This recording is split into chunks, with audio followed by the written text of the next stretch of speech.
Donald Trump's calling our Somali neighbors garbage and the state of Minnesota a hellhole is I'm assuming is untrue. What if someone enforces Sharia law? There's a lot of talk of that. Enough is enough.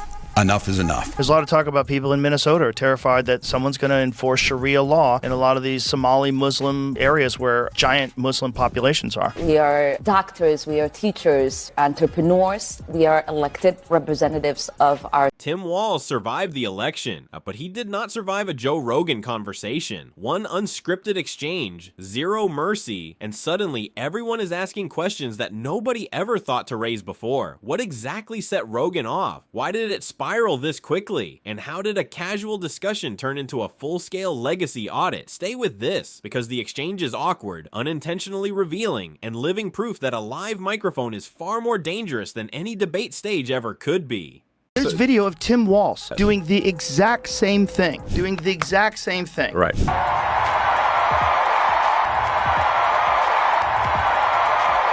Exact same thing, and Yes. he said, of course it's a Nazi salute. He said that. Right, right. We spent 3 days debating, having them trying to debate that President Musk gave a Nazi salute. Of course he did. But that is a distraction. This is how crazy things have gotten. Like, It's coordinated. you haven't seen that? No. The video of him taking down the Minnesota flag and The moment Joe Rogan began circling Tim Walz's legacy, something subtle but almost perfect happened. No fireworks, no raised voices, just that slow, creeping feeling of, oh, this is actually happening. The kind of moment where a politician's carefully organized talking points begin to jam, simply because the person across from them refuses to follow the usual script.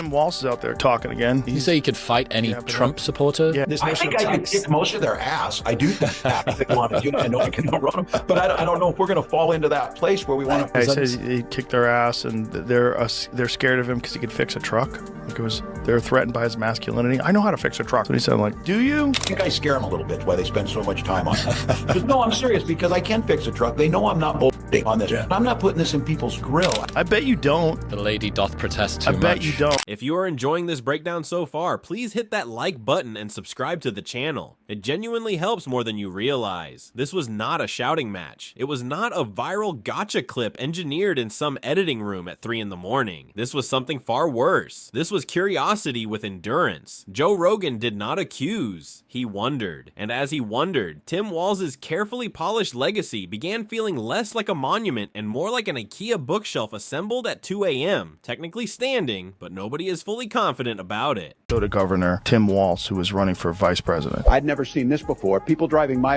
my house and using the R word in front of people. This is shameful. They just passed something in Minnesota where illegal immigrants are allowed to have driver's licenses and vote, which is kind of crazy. And I have yet to see an elected official, a Republican elected official, say, you're right, that's shameful. A lot of the reason for wanting an open border is congressional seats. So look, I'm worried. We know how these things go. They start with taunts, they turn to violence. Because one of the things about when you do a census, it doesn't... At first, everything sounded respectful. Tim Walz's record simply hovered in the air like a resume being read aloud at a networking event. Accomplishments were politely acknowledged. Decisions stood tall. But Joe Rogan has a particular talent for doing something quietly unsettling. He asks what happens after the headline. I think they're lost. I mean, they're also lost in that they can't control the narrative anymore. I think when they had control of Twitter and they had control of essentially all of social media and pre-Trump, they had the reins like firmly held. They were in control of the public narrative. If you strayed from that, you will be kicked off social media. You'll be banned from YouTube. And for things that were factually correct. Like the lab leak theory is now finally being embraced. That is when the temperature in the room shifted entirely. Joe Rogan did not frame Tim Walz as a villain or a hero. He treated him like a human being with a long career and some very convenient summaries attached to it. And nothing makes a legacy sweat faster than being treated as though it is suddenly open for public inspection. Walz's record was not being applauded. It was being examined. Not aggressively, just casually. Like someone flipping over a product box to quietly read the fine print. print. You could almost feel the exact moment Tim Walz realized this conversation was not about praise. It was about patterns. Legacies love distance. They thrive on time, polished speeches, and selective memory. Rogan collapses that distance. He drags the past directly into the present and asks it to explain itself, without a teleprompter in sight. At a certain point, the energy in the room shifted from confidence to careful calculation. Walz was not outright defending anything. He was navigating, choosing words with precision, rearranging emphasis, turning firm statements into flexible explanations. The kind of verbal maneuvering that only appears when someone realizes their Wikipedia summary does not cover the follow-up questions. Oh, you have Tim Walz? Is your VP? Weird. You don't think that guy's weird? Elon's on that stage, jumping around, skipping like a dip. You know it. He's weird in every way. Yeah. The way he walks, the way he waves his hands. He reminds me of the clown emoji. This has only renewed the call for Governor Tim Walz to resign. He's a bizarre guy. He's a strange dude. He is currently running for a third term as governor, but this has really ramped up under his watch. There's all of this fraud exploding onto the national scene. I think it's 5 or 6 federal investigations that have now been announced in Minnesota. Meanwhile, Joe Rogan stayed completely relaxed, and that was the part that genuinely unsettled people. No dramatic pauses, no raised voice, just steady, unhurried curiosity and a flat refusal to glide past uncomfortable territory, like someone lightly tapping a glass to find exactly where it gives.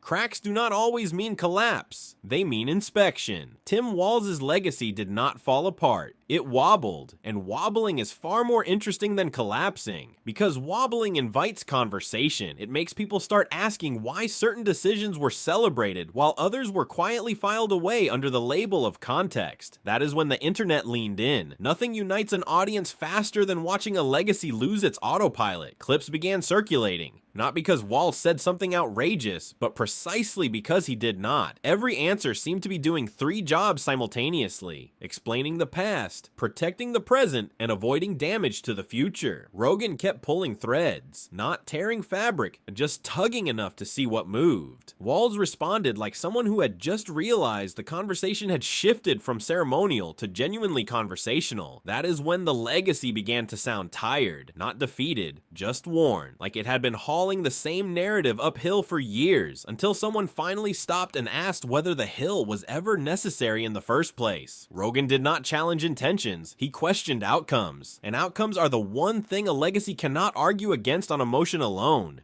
I'm doing something right when the Fox News crowd is all pitching at me like crazy, like I'm loving it. That guy was almost the vice president of the United States. Elon Musk was crying last week. Tim is being mean to me, basically, you know, like, yeah. I'm sure you've seen that thing where it shows Obama saying, I need a vice president that's dumber than me. He may or may not have cognitive decline problems at his age, but at her age, she's just dumb. Biden and Biden saying I need a vice president dumber than me. Great. Kamala Harris may be the dumbest person ever elected. Because intentions are feelings, outcomes are receipts. Tim Walz leaned into nuance, which is typically a safe landing spot, but nuance under a microscope begins to look a great deal like fog. Joe Rogan did not dismiss nuance. He simply asked how it translated into real-world impact. That is when the explanations began multiplying. One answer led to a clarification. That clarification led to historical context. The historical context led to broader forces at play, and eventually to, well, it is complicated. Complicated is honest, but it is also contagious. Once complicated enters a conversation, certainty quietly packs its bags and leaves. The audience noticed, comments filled with variations of I had no idea, and why is nobody talking about this? Not outrage, genuine interest. That pause matters enormously. It forces reflection. It forces someone like Tim Walz to confront the gap between how he tells his own story and how others actually live through it. And when those two versions do not line up perfectly, things get uncomfortable. Not scandalous, just human awkward. The kind where you realize your greatest hits album quietly left out a few tracks entirely. Tim Walz,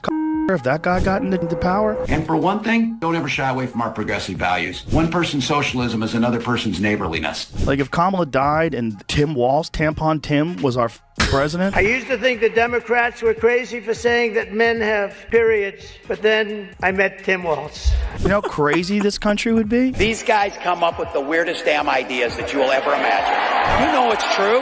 That weirdo who puts tampons in the boys' room. What about about our... Meanwhile, Joe Rogan never positioned himself as the authority in the room, and that is precisely the move. He remained the curious listener, which quietly pushed Tim Walz into the role of the explainer. And explaining your own legacy in real time is like narrating a film while it is still playing. You never quite know which scene the audience is focused on. As the conversation continued, Walz's tone shifted from declarative to reflective. Less "this is what happened" and more "this is how it appeared at the time." That is fair, but fairness does not erase questions. It tends to create more of them. Rogan did not pile on. He let silence do the heavy lifting, and silence gets very loud when expectations are running high. By the end, nothing was neatly resolved, no winner declared, no viral knockout delivered, just a legacy rotated slightly, exposing angles that people had never really examined before. Tim Walz was not exposed. He was contextualized, and context is dangerous because it strips away simplicity without offering anything cleaner in return. Somewhere out there, another microphone is warming up, and that is the quiet power of what Rogan did here. He did not kick the door down. He simply opened a window.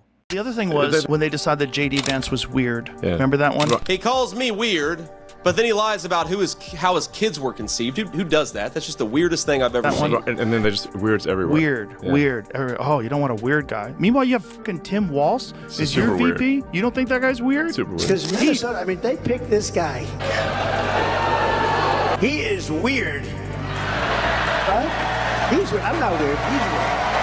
He's weird in every way. The way he walks. And once fresh air gets in, people immediately start noticing just how stuffy the room always was. Legacies are climate-controlled spaces, carefully curated, meticulously maintained, dusted by staffers and supporters who know exactly which angles photograph best. Joe Rogan does not care about the lighting. He turns everything on and lets the shadows land wherever they fall. Tim Walz suddenly found himself in that deeply uncomfortable zone where past decisions stop being bullet points on a campaign flyer and start becoming actual conversations, not debates, conversations, the kind that do not end when the clock runs out or the applause cue hits, the kind that linger long after the cameras stop rolling. Rogan did not ask Walz to defend every choice. He simply asked him to sit with them, and once that gap between the polished version and the lived version becomes visible, it is nearly impossible to unsee. Walz was not visibly flustered, no dramatic meltdown, no visible panic. It was subtler and somehow more unsettling than that. The quiet calm of someone who has just realized they are no longer steering the narrative alone. Someone else has a hand on the wheel, and Joe Rogan is famously allergic to backseat driving.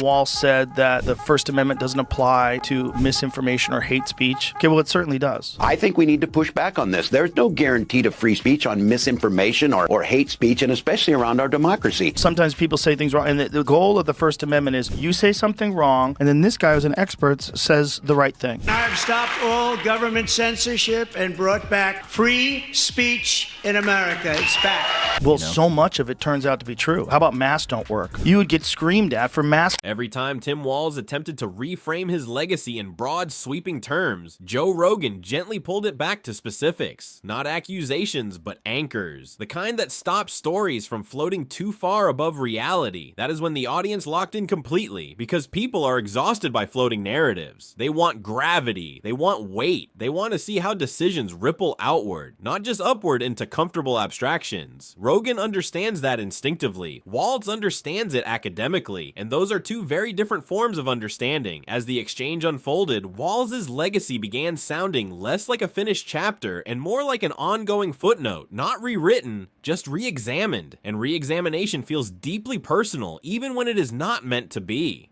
Rogan never framed Walz as uniquely flawed, but Walz still found himself explaining not just what he did, but why people might perceive it entirely differently now. That is a dangerous position for any legacy, because time is undefeated. What once sounded decisive can start sounding evasive years down the road. Walz tried to claim that his wife got pregnant through in vitro fertilization, and she said that's not true. So he lied about that. Some of you might have heard this. This is very personal for my wife and I. When Gwen and I decided to have children, we went through years of fertility treatments. And I remember each night praying that the call was going to come and it was going to be good news. The phone would ring, tenseness in my stomach, and then the agony when you heard the treatments hadn't worked. The First Lady of Minnesota, Gwen Walz, revealed that she underwent a different fertility treatment, not IVF, called intrauterine. What once felt pragmatic can feel cold in hindsight. Joe Rogan let that contrast breathe. He did not rush toward judgment. He gave Tim Walz enough space to speak, long enough for the tension to build entirely on its own. And that tension did not come from hostility. It came from honesty colliding head-on with expectation. At a certain point, the conversation stopped being about Tim Walz alone and started pointing toward a larger system, one that consistently rewards simplicity and quietly punishes genuine reflection. Rogan never stated that directly. He did not have to. The implication sat there, heavy and unmistakable. To his credit, Walz did not retreat into slogans. He leaned into explanation, but explanation has limits, especially when people have already begun questioning the framing itself. That is when the conversation shifted once more, from what Walz intended to how Rogan's audience was receiving it in real time. Even when the surface looks completely calm, Rogan thrives in that calm. He does not fill silence with conclusions. He fills it with space, and space is where people make up their own minds. That is the real danger to any legacy. Not criticism, but autonomy. He's a complete pathological liar. Let's be honest, there are outsiders coming into communities, stealing and moving jobs away, and making life harder for people living there. And they have names, Donald Trump and J.D. Vance. Complete liar. Lied about being in Tiananmen Square, lied about being a head coach of a football team. Because this started, and I love this story, as a young prosecutor.